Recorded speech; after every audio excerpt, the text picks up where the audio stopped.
Йәйге каникулдар еткәс, ялга туктаган укучылар мәктәп партаһынан велосипедтарга күсеп ултыра, самокаттар авызлыклай. Бер яктан караганда яхшы, хәрәкәттә бәрәкәт. Икенче яктан велосипеднан юл һәлакәтенә сыгу аркаһында фажига теркәлеп өлгерде. Балаларның хәвефсезлеген тәэмин итү турында һөйләшәбез бүген. Һаумыгыз. Эфирда интервью тапшыруы студиялы Гөлсемә Эштанова. Программабызның кунагы Республика юл хәрәкәте хәвефсезлеге дәүләт инспекция һәйәкчесе Динар Гыйлметдинов. Динар Заһитович, һаумыгыз. Шулай итеп, республикала үткән аҙнала шундай фажиғәле осрак теркәлде. Сәбәптәре аныкландымы әле?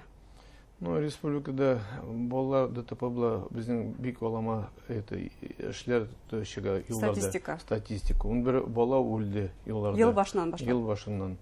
Безнең самая главная проблема инде бүген пассажирлар, балалар, значит, виноват родительләре и менә самокат, велосипед и пешеход бер бала үлде юлларда. Динар Заһитович, бuna ниндәйдер шундый күңелһеҙ традиция дип әйтәйекме, яңы уку елы белән тамамланып, йәйге каникулга күсер алдынан елда велосипедтарга бәйле фажига теркәлеп тора. Сәбәпләре нимәле? Игътибарһыҙлыҡмы ата-әсәләр тарафынан? Безне елда әйтәбез, зур кешеләргә, родительләренә, чтобы балаларны карасыннар. Җәй каникулларга китәләр балалар, велосипедлар алалар, мотоцикллар, скутерлар алалар. Уйламыйлар, нинди последствия буларга юлларда могут. Олларга китә, думают, анда машина есть. Олларда да машина күп, поэтому хәзер авылдарда һәр бер ел асфальт, юл. 2-3 машина бар семьяларда, олларда тоже.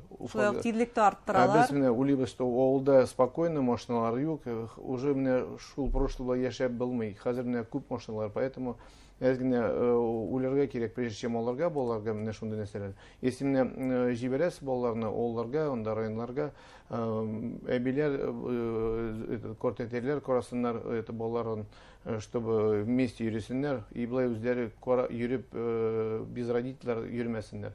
Менә бу моментларны если карасак, по крайней мере, авариялар меньше был юлларда. Профилактика темасына килеп теркәлде. Көндә әйтергә кирәк шундый нәрсәне. Менә көндә звонить итәргә кирәк, балаларга әйтергә кирәк.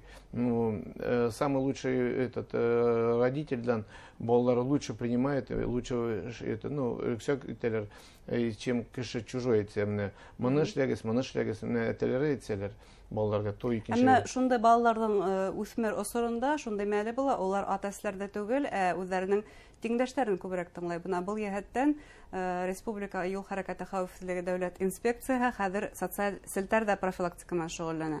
Менә без көндә, как бы без беренче башладык Россиядә, безнең социаль сетьләрдә бөтен эшләргә, потому что яшь кешеләр, современный кешеләр, олар карыйлар, как бы постоянно әйтәбез, чтобы уларның телендә теле белән балаларныкы була сөйлибез, контактта менә хәзер тоже әйтәбез, чтобы балалар соблюдать правиланы итсеннәр. Нисек популярмы һезнең селтәрдә? Вроде кварылар, было 3 миллион, почти 4 миллионга относына кварылар кешеләр, поэтому профилактика менә күрсәтә, юлларда как бы более-менее, ДТПлар әзәя как бы менә бу ел. Түземтәһә бар димәк. Да, поэтому бар инде файдасы бар, поэтому эшлибез инде. Динар Заһитович, бuna велосипедтар тибездә ул, әмма һуңгы осырда шундай юл транспорт вакыйгаларында еш кына самокаттар да килеп кушыла. Менә улар буенча әлеге вакытта ниндидер тәртипкә һалу күзәтеләме? Менә хәзер без депутатлар белән курултай эшләдек, как бы безнең үзебезнең пожелание эшләдек. Менә, допустим, Мәскәүдә менә самокатлар прокатные бар, которые 15 км в час эшләделәр. Менә бездә уларның тизлеге күпме? Анда 25-30 км в час, как бы. Менә без тоже шундый вопросларны күтәрдек, как бы, чтобы законодательләр принимать итсеннәр, по крайней мере, юлларга чыкмасыннар, чтобы менә специаль урыннар эшләргә кирәк. Менә Чөнки улар бүген тротуарда йөрә, улар. Тротуарда йөриләр, балалар йөриләр, бәләкәй балалар уйныйлар, алар бит как бы должен преимущество, монда самокатлар йөриләр. Поэтому менә ул моментларны надо эшләргә, как бы, может, берәрне бордюрда куярга кирәк, чтобы ул самокатлар чыкмасыннар. Надо специальный урынларны эшләргә аларга, чтобы йөрмәсеннәр, кайда кеше йөри, особенно балалар кайда уйный, бәләкәй балалар. Бүген нисек килеп сыга картина?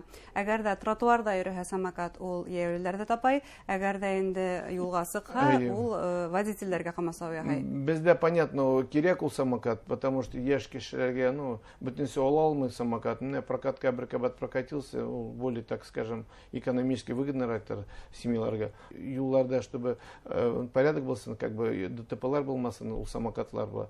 Но поэтому менә муниципалитетлар эшләргә тиешләр юлларны специально, менә бу самокатларга. Не просто булай, бирдек и киттек кешеләр топарга. Менә безнең последний случайлар ДТПлар күп булды хәзер самокатларда. Уфада особенно, менә как прокатный самокатлар китте, так и ДТПлар китте безнең. Поэтому муниципалитет, в первую очередь, буларга тиеш, чтобы специаль юллар аларга эшләргә кирәк, специально урыннар йөрергә. Поэтому менә ул комплекс мероприятий бүген бер көнгә эшләп булмый, как бы әйбәт, конечно, что самокатлар килде безнең городка, ул, ну, Заманса күренеш әйтергә кирәк. Ну, по крайней мере, без икенче этапны эшләргә кирәк, чтобы безопасность булсын дип. Поэтому эш күп, как бы муниципалитетны кадәр эш күп, безнең кадәр эш күбәйде, как бы ул самокатлар. Бу самокатларга бәйле тагыла бер мәсьәләне күтәргем килә. Унда яшырак безнең яшьтәребез йөри. Балалар да барыбер ата-әсәләр инспектор тыялы ул, яшьтәр моны күбрәк студентлар һәм яңа гына эшкә төшкән яшь белгечләр йөри. Бuna улар бит аңлы, бәлки улар белән максатлы рәвештә улар белән эшләргә кирәктер. Менә без хәзер менә институтларга киттек, краш курсларга. Бөтен институтларны, университетларда йөрибез, сотрудник ГИБДДлар. Безлек балалар була садикка барайык, сотрудник ГИБДДлар, и школларга барайык. А хәзер менә институтларга киттек, университетларга киттек, чтобы менә шундый балалар, которые уже 18+, по крайней мере, что балалар белсеннәр, менә күрсәтәбез трагедиялар нинди совершается ДТПлар республикада, илдә безнең, ну, страшно ДТПларны күрсәтәбез. И, по крайней мере, оларның профилактика, ну, олар инде аңлылар, и этот, ну, очень поучительно, менә вот Стерлетамакта үткәрдек, менә теге атнада, хәзер икенче атнада опять үткәрәбез бөтен университетларда, Башкирияда. Ничек студентлар кабул итә бунда сорашуларда? Елылар некоторылар, ну, күрәләр койда ДТПлар страшнылар, кеше үлгән, по крайней мере. Нык тәэсир итә димәк. Яшь малай килде менә последний раз, крайний раз килде безнең краш курска, который дустары бер дусы үлде ДТПда, ул это живой калды, ну, ранее получил, да, живой калды. Как бы ул сүләде, ну, особенно яшь кызлар елый башладылар, ну, тыгна бу малайны, поэтому. Ягъни улар үзләре аша үткәреп, инде хәзер аңлайлар. Бу бары тик заман саны ниндидер уенсык кына түгел. Сынлап та хәүфле булуы мөмкин. Менә бөтен кеше, который ДТПга эләгә, ул, ну, проблема безнең государства, ну, самое главное, без бит переживаем. Бер кеше үлсә ДТПда, безгә трагедия, беләсезме? Ну, бөтен илгә трагедия, безнең илгә кешеләр кирәк, балалар кирәк, тем более особенно, менә ДТПга чыгам, менә күрәм кайчан балалар ДТПда үлә.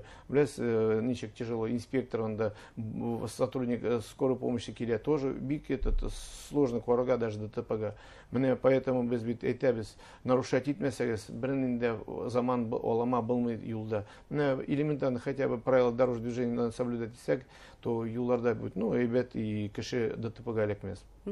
Нәзаһетович, тагыла шундай күренеш, хәзер каникуллар башлангач, балаларда мәктәп автобусына я башка транспортка ултыртып, экскурсияларга йөртә башлайлар. Бuna бу яһәттән хәүефле кагыйдәләре бар, әмма еш кына беләбез, төрле тарихтар бар, үтәлмәй. Без, во-первых, безнең постановление правительства Российской Федерации, что бөтен передвижение балаларны, которые школьный автобуста китә или другой автобуста, безнең разрешение йөргә ярамый. Менә без туктатсак, директор школаларны наказывать итәбез. Ну, наказание ул факт түгел. Безгә самое главное, чтобы ДТПда берсе дә эләкмәсеннәр. Менә, который организованный автобус, 3 автобустан күбрәк гаилар обязательно сопровождать и тәргә обязаны. Без аларны шлибез сопровождаем. А бер автобус койда или ике автобус, как бы без, по крайней мере, без автобус кочан үтте, кочан по времени койда үттергә тиеш. И теге самые аварийные участокларда, допустим, факелер, без инспекторларны куябыз, чтобы ул автобуста спокойно үтсеннәр. Без аларны бөтен контрольга алабыз, кочан алар даже, допустим, Хайбулладан киләләр, хоть койдан киләләр, без аларны контрольга алабыз, и каждый участокны карабыз, үттеме автобус, үтмәдеме. Ну, бу безнең безопасность, безнең балалар, поэтому в первую очередь зур кешеләргә обращаемся, чтобы бернинди анда самовольство булмасын, олар яктан, учительләрдән особенно, как бы без анда 10 балаларны утыртабыз, 20 балаларны утыртабыз бер автобуска. Вот шундый нәрсәләрне весь карасыннар, поэтому без бит хотим, чтобы юллар юлларда булсын порядок. Һәм иң мөһиме балаларыбыз исән булсын. Уйламасыннар, что без онда кемне только хотим наказать. Без водителя автобусларны, которые менә авылларда йөри, автобуслар, школьный автобуслар. И всегда туда без шундый фактлар да бар. Поэтому без бит хотим, чтобы балалар живы, здоровы булсыннар. Самое главное, безнең главная задача. Динар Сәетович, тагыла ата-әсәләргә теләктәр һәмак искә төшереп үтәйек әле автомашина баланы йөртү кагыйдәләре. Ничә яшькә тиклем кресло мөһим? Ну, безнең 7 яшькә балалар обязательно креслода йөртергә тиеш без. Ә ниндидер бына кәүдә авырлыгы, озынлыгы кәүдәнең ундай яшькән бармы? менә әле 7 яшькәсе. 7 яшькә алар бөтен креслода йөрергә тиешләр. Оннан уже бөтен балалар всегда пристегнуты. Без менә бер случай әйтәм мин всегда. ДТПларга күп йөрдем мин. Күрдем кошан әтәсе белән нәрсә живой колалар балалары чыгып ишеп үлә машина була давить. Кирәк терелмәй балалар. Менә аннан елылар локти кусая үзебез. Менә мин всегда әйтәм, вот гаига эшләргә кирәкми, гаига креслолар кирәкми. Ну как бы бөтен кешегә үзенә кирәк первую очередь, Без бит бөтен машиналарны туктатып ала алмыйбыз, карарга анда креслосы бармы, юкмы, понимаете? Поэтому без хотим, чтобы бөтен балалар яшь булсыннар, здоровый булсыннар. Безнең илгә кирәк алар. Полицейский академияда булдым, Германиядә укыдык. Безгә 2010 елда бардык Германиягә. Анда рейдка чыкканнык. Менә туктатканы бер хатынны, анда бөтен сплошная проверка була. Без хәзер монда тоже эшлибез, үзебездә Башкортстанда, Россиядә шундый сплошный проверка. Туктаттык хатын бер анда безнең переводчик бар. И стройбыз сез всегда баланы креслода утырта. Ул хатын кычкыра башлады безгә, полицейский немец янда переводчик була. Бу минем бала дип, мин всегда шулай йөрим, ни шулай әйтәсез, понимаете? Вот без тоже шулай должны быть. Ягъни һәр ата-әсә үзенең баласы өчен җаваплылык алырга тиеш бүген. Конечно, если ул булмаса, без, әйтәм, туктатып бөтен машиналар булмый. Машиналар күп безнең Башкортстанда. Поэтому менә уйласыннар бөтен зур кешеләр, родительләре. Если аны сала, тогда әйбәт бу юлларда. Рәхмәт әңгәмәгез өчен. Хөрмәтле тамашачылар, шулай итеп безнең студияла Республика юл хәрәкәте хәвефсезлеге дәүләт инспекция итәкчесе Динар Гыйлметдинов булды. Юлларда игътибарлы булыгыз.